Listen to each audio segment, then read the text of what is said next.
राज्याचे मुख्यमंत्री अजित पवार यांची जनसन्मान यात्रा जी आहे ते हिंगोलीच्या वसमत विधानसभेमध्ये दाखल झाली आणि याच वसमत विधानसभेमधून वसमतच्या जिंतूर टी पॉइंट पासून मोटरसायकल रॅलीला सुरुवात झालेली आहे। या मोटरसायकल रॅलीमध्ये शेकडो कार्यकर्ते जे आहेत ते सहभागी झालेले आहेत। अजित पवार तुम आगे बढ़ो, राजू नवघरे तुम आगे बढ़ोच्या जे घोषणाबाजी जे करत आहेत ते कार्यकर्ते या रॅलीमध्ये सहभागी झालेले आहेत। मोठ्या प्रमाणात या कार्यकर्ते जे आहेत ते या रॅलीमध्ये सहभागी झालेले आहेत। जिंतूर टी पॉइंट पासून ही रॅली सुरू झाली आणि आता रॅली जी आहे ती वसमत शहरामध्ये दाखल झालेली आहे।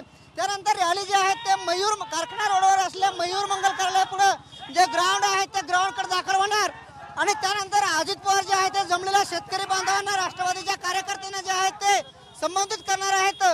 नुकतीच या ठिकाणी शरद पवार गटाची ही यात्रा येऊन गेली। त्या यात्रेमधून जे आहेत ते शरद पवार गटाचे नेते असतील, जयंत पाटील असतील आणि अन्य नेते असतील यांनी राजू नवघरेवरती टीका केली होती। आता अजित पवार किंवा मग राजू नवघरे काही यांच्यावरती टीका, शरद पवारच्या नेत्यावरती टीका करतात का हेही बघणं तेवढंच महत्त्वाचं आहे। अवघ्या काही वेळामध्ये जे आहेत ते आता अजित पवार महाराष्ट्रातील जनतेला किंवा जमलेल्या जनतेला संबोधित करणार आहेत आणि त्याच व्यासपीठावरून आता आज जे कोकणामध्ये घडलं ह्यावर काही अजित पवार बोलतील का हेही बघणं तेवढंच महत्त्वाचं आहे। कॅमेरामॅन अनिकेत दहातोंडेसह मी रमेश चंडके, TV9 मराठी, वसमत, हिंगोली।